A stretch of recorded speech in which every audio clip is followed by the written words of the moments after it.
सुरेश धस आणि पंकजा मुंडे यांचा संघर्ष आता टोकाला गेलाय। पंकजा मुंडे अजूनही देशमुख कुटुंबाला भेटायला गेलेल्या नाहीत, बीड प्रकरणामध्ये बोलल्या नाहीत, विधानसभा निवडणुकीमध्ये पंकजा मुंडे यांनी काम केलं नाही असे आरोप करत पक्षश्रेष्ठींकडे तक्रार करणार असल्याचं सुरेश धस यांनी इशारा दिलाय।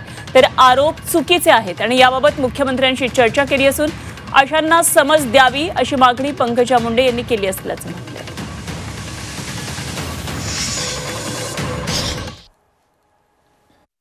आष्टी विधानसभा मतदारसंघात त्यांच्या विचाराचा माणूस निवडून आलेला नाही। मी भारतीय जनता पार्टीचा माणूस म्हणून निवडून आलेलो आहे। पंकजाताईंची तक्रार तुम्ही राष्ट्रीय नेतृत्वाकडे करणार आहात? 100% करणार। आतापर्यंत केले नाही, आता लेखी स्वरूपात करणार।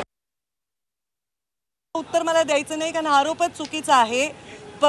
जर प्रचार करताना हा आरोप करायचा होता जाहीर सभेमध्ये, त्यांनी प्रचार करताना तर माझ्याशिवाय कुठल्या नेत्याचं नाव देखील घेतलं नाही या राज्यात आणि त्यामुळे निवडणूक निकाल लागल्या त्यांनी हा आरोप करणं हे पूर्णतः निवडून आलाय जो व्यक्ती 75,000 मतांनी निवडून आलाय त्याचं मी काम नाही केलं तर ते शक्य होईल का हे थोडी आपण आत्मपरीक्षण करावं। 23 नोव्हेंबर पासून आज 12 मार्च पर्यंत मी या विषयावर कधीही भाष्य करायचं टाळलं कारण माझ्या पक्षाला त्याच्यामुळे पीडा होते, तो वाद पक्षाचा समोर येऊ नये म्हणून।